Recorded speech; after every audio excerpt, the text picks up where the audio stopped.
Salut à tous et bienvenue sur Geeko World. On est le dimanche 22 décembre 2024 et on va revenir sur la deuxième journée de la Jump Festa 2025. Ça vient tout juste de se terminer à l'heure où je tourne cette vidéo au Japon, donc on va revenir sur les sujets d'actualité. Il y a comme eu du lourd aussi pour cette deuxième journée. On va parler de Chainsaw Man, on va parler de One Piece, on va parler de Blue Box et plein d'autres trucs. Donc installez-vous confortablement. Comme la vidéo précédente, on va essayer de faire ça en moins de 10 minutes.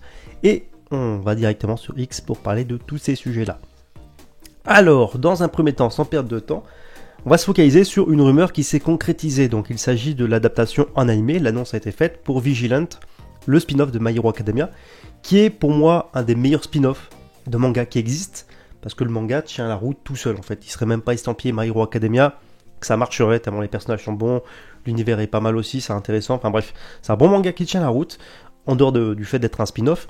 Donc My Hero Academia va encore continuer un petit moment, je pense, en animé, parce que c'est maintenant Vigilant qui va commencer à prendre la suite.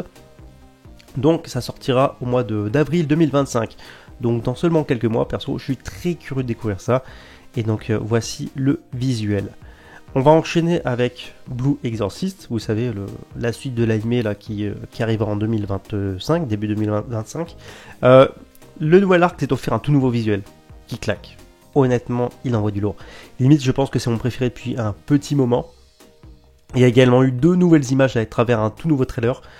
Voilà, il y a vraiment de quoi, je pense, se faire plaisir pour les fans. Vraiment, Blue Exorcist revient vraiment aux grandes heures, parce que ça faisait des années que l'anime avait été délaissé. Là, le manga revient sur le devant de la scène. C'est un très bon manga, mais au moins, ça le repopularise, ça le remet en avant auprès du grand public, donc c'est très cool. L'anime Kaiju Number 8 saison 2 s'est offert un premier visuel, il me semble, je crois que c'est le tout premier. Ça sortira au mois de juillet 2025. Voilà, pareil. L'été prochain, l'année 2025 s'annonce déjà assez hors norme et énorme en termes de programmation. Il y a vraiment du lourd, vraiment, donc profitons-en. On va parler de Blue Block saison 2 avec l'un teaser pour le second cours. Il y a eu un teaser visuel et une petite bande-annonce si vous préférez. Donc ça sortira le 2 janvier sur Netflix, ça sera diffusé vraiment d'affilée avec le premier cours. Et donc voilà, de nouvelles images pour ce trailer, la nouvelle affiche qui est simple et efficace. Voilà, j'aime bien, j'adore Blue Box, c'est un petit bonbon, c'est un moment de détente. On va parler d'un truc assez lourd. Il s'agit tout simplement de Chainsaw Man. Parce que vous êtes nombreux à chaque fois à me poser des questions sur Chainsaw Man. On savait que ça fait très longtemps qu'il y avait des rumeurs sur un film et une saison 2 dans les cartons. Le film avait été annoncé, pas la saison 2. Et depuis, en fait, c'était un peu en stand-by parce que, mis à part l'annonce, je crois que ça fait plus d'1 an, il n'y avait rien du tout. Et là, cette fois, on a du concret parce que on est fixé. Ça sortira en 2025. Donc, c'est tant mieux. Donc il y a eu un premier trailer qui est sorti, un premier vrai trailer, enfin il y avait un tout petit teaser qui était paru. Là on a eu un vrai trailer avec des images qui donnent envie, un truc un peu plus concret. Je vous laisserai aller mater ça. Vraiment, ça donne envie. J'aurais pu vous faire une vidéo découverte de la bande-annonce. En termes d'animation, on est fidèle à la saison 1, mais on part dans un délire légèrement différent, il me semble.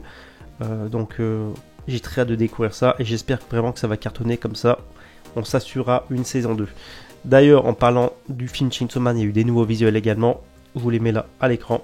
Ce visuel qui est simple, efficace, mais il envoie du lourd. Voilà, c'est pour ça qu'on aime Chainsaw Man. Et ensuite, on a eu un autre poster, plus léger en mode comédie romantique. Bon, il manque un bout là, je sais pas si ça sera chargé pour vous ou pas. Mais bref, un poster pas mal. Je trouve que voilà, 2 salles, 2 ambiances. Voilà, j'attends votre avis là-dessus en commentaire. Le trailer, il donne vraiment envie, c'est assez rassurant, ça hype pour la suite. Petit rappel quant au fait que My Hero Academia, la saison finale sortira à l'automne 2025. Voilà, ça l'annonce est sorti je crois jeudi cette semaine. Ça a été répété lors du panel consacré à My Hero Academia. Voilà, peu importe ça, on le savait déjà.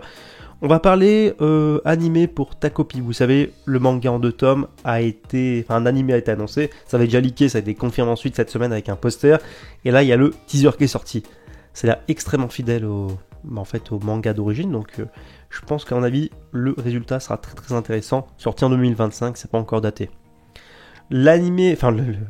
Plutôt le manga Sakamoto Days va avoir le droit à un spin-off sous forme de comédie. Bon, Sakamoto Days est un petit peu une comédie quand même de base, mais voilà, ça s'appelle Sakamoto Holidays. Voilà, le petit jeu de mots. On a eu la couverture qui est juste là. Honnêtement, ça a l'air assez fun. Je sais pas qui est derrière. Ok, Suzuki Yuto et Okawa Tetsu. Bah écoutez, ça a l'air plutôt fidèle au car design d'origine, en fait. Donc, écoutez, pourquoi pas. J'aime bien. Ça peut être un petit moment de détente. On va parler chiffres avec Haikyuu les As du Volet. Le manga a dépassé les 70 millions de copies en circulation pour ses 145... Bon, c'est 45 tomes, pardon, 145 c'est beaucoup. Copies digitales incluses. Donc c'est vraiment beaucoup, même si ça inclut les tomes digitaux. Chainsaw Man, quant à lui, a dépassé les 30 millions de copies écoulées pour ses 19 premiers tomes.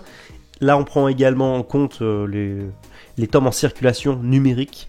Voilà, c'est aussi conséquent. Le manga est extrêmement populaire. Va y avoir un film réunissant en fait une compilation d'épisodes entre la fin des derniers épisodes de Keiju numéro 8 et l'épisode spécial, la journée de congé de Oshina, Oshina's Day Off. Et ça va sortir partout dans le monde. Ça, c'est un peu la surprise. Alors, est-ce que c'était vraiment utile de le sortir partout ? Je sais pas, moi je trouve pas ça hyper intéressant parce que c'est juste une compilation avec un petit truc inédit. Mais bon, après, c'est que mon avis là-dessus. Ça sortira au mois de mars, au mois de mars, le 28 mars 2025. Juste avant, du coup, la saison 2 qui arrivera quelques mois plus tard, au mois de juillet. Voilà. Je sais pas si ça vous intéresse ce genre de projet. En tout cas, vous aurez la possibilité de voir ça au cinéma, même chez vous, parce que ça sortira partout dans le monde. En parlant de Keiju numéro 8, on a quelques chiffres également. Pour les 14 premiers tomes, plus de 17 millions de copies en circulation. Là aussi, c'est assez colossal. Copies digitales incluses. Là aussi, dans les chiffres, cette fois. Blue Box, on a eu quelques chiffres aussi, avec 6,5 millions de copies en circulation pour la série au total, donc light novel et manga inclus. Voilà. On a eu l'annonce de Ranma 1,5, voilà, qui est sorti. Donc un petit visuel pour annoncer l'arrivée de la saison 2. Ça n'a pas été daté, il me semble. Je vérifie l'information. Non, c'est pas daté.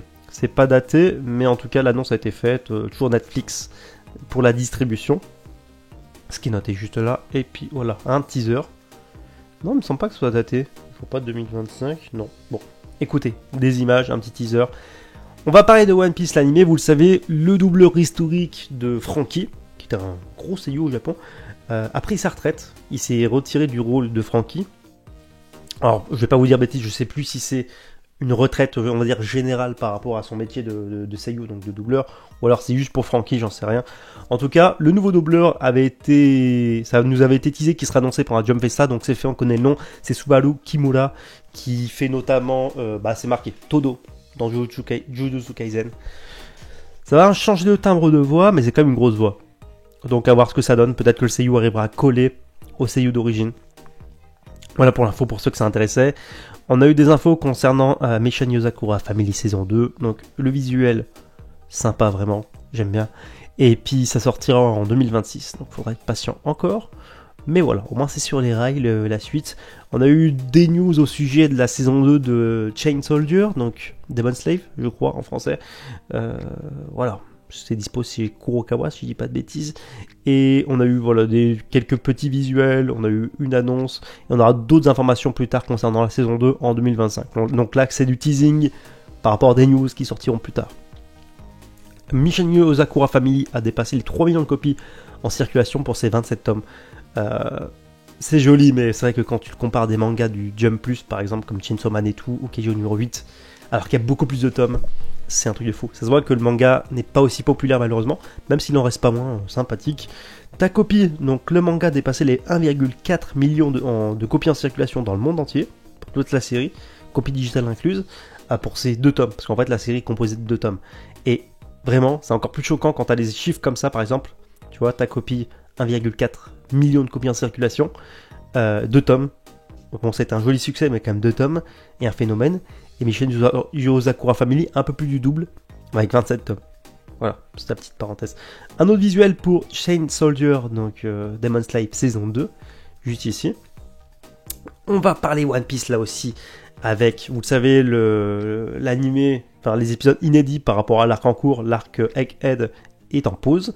On sait que ça reviendra en avril. Je crois pas qu'on avait une date précise. Là, on a une date précise de retour, le 9 avril.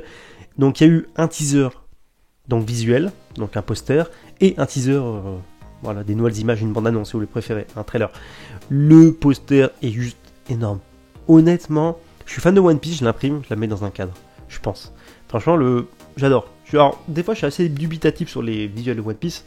Là, il n'y a rien à acheter. les couleurs, les tonalités de couleurs, les personnages, la composition. J'adore, avec Im dans le coin là qui surveille, ça déglingue. D'ailleurs, voilà, ce que je vous disais, c'est que bon, j'ai commenté ça, hop, j'ai retiré ça. Donc le trailer, donc pour le retour, d'ailleurs il y a une petite erreur, parce que là on nous parle du 9 avril et là du 6. Pour moi c'est clairement le 9, j'ai vu passer, mais bon, on en reparlera. Nouveau trailer donc pour One Piece, vraiment le trailer est impeccable. Alors je pense que là ils prennent le temps de faire les choses et d'encore level up. Bon, déjà le manga prend de l'avance, mais ça sert aussi à level up vraiment la qualité de l'animé. Et donc je suis curieux de voir comment ça va revenir, parce qu'ils ont l'air d'avoir mis le paquet. Et on va terminer avec le message traditionnel de Eiichiro pendant la Jump Festa.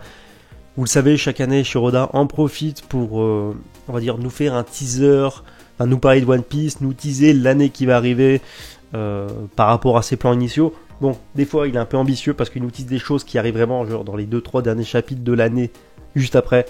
Ça a été le cas pendant des années. Bref, je vais pas vous commenter tout le truc là, mais pour ceux qui lisent l'anglais, regardez, hop, il y a eu la traduction officielle par le compte officiel de One Piece qui est sorti, parce qu'il y a plein de traductions un peu tordues, bancales et foireuses qui sont sorties. Bref, il nous parle dedans de son implication sur le live action One Piece. Il y a des gens qui se posent la question de pourquoi il s'implique avec tant d'efforts là-dedans. On nous parle de One Piece Fan Later. On nous parle de plein de trucs. Voilà. Je vous laisse lire ça. Je vous le mets à l'écran. N'hésitez pas à mettre sur pause. Si vous voulez le lien pour lire plus tranquillement, bah dites-le moi en commentaire. Je vous passerai le lien. Pas tout de suite parce que je serai un peu occupé aujourd'hui, mais plus tard dans la journée. Écoutez, sinon c'est tout pour cette deuxième journée de la Jump Festa. Voilà, une belle Jump Festa cette année. Il y a eu des news qu'on connaissait un petit peu en amont. Si vous l'avez manqué, vous pouvez aller voir ma vidéo précédente hier résumant la première journée. Là aussi, il y a eu du lourd. Et écoutez, sur ce, on se retrouve demain pour une dernière vidéo de l'année et après, direction 2025 pour la suite. Écoutez, merci d'avoir regardé cette vidéo et sur ce, je vous dis à bientôt pour une prochaine vidéo.